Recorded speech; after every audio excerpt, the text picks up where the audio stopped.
Le moyen, c'est celui que utilisent tous les États depuis toujours. Vous me prenez un otage, je vous prends un gage, moi aussi. Voilà. Et puis, vous en prenez deux, j'en prends deux ou quatre aussi. Vous voulez qu'on prenne qui en otage, Henri Guénaud? Mais ça, moi, je ne sais pas si le gouvernement a décidé. On veut choisir ses cibles. Hein, ils ont bien choisi, les Algériens.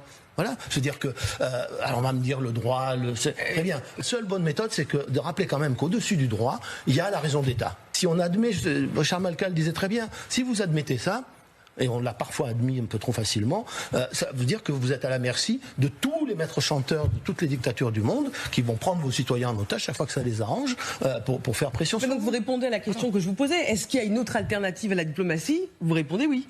Sur ce sujet, oui, il y a une autre alternative. Ou plutôt, ça fait partie aussi de la diplomatie, c'est-à-dire ça fait partie de la création d'un rapport de force. Moi, vous me rendez mes deux concitoyens, je vous rends les vôtres. Voilà. Vincent, encore une fois, la question des otages est d'une nature très différente du reste. C'est-à-dire que rentrer sur ce terrain comme l'a fait l'Algérie, c'est d'une nature différente. Je ne dis pas qu'il faut faire des coups de menton sur la scène, mais je veux dire que la détermination que nous devons avoir est derrière le rideau, mais doit être absolument sans faille, protéger nos concitoyens. Mais ce que je dis à propos des otages, pour répondre aux otages, mais c'est ce que font tous les États depuis toujours. Combien de fois les pays, y compris les pays développés et les grandes démocraties, ont échangé des prisonniers pour libérer leurs propres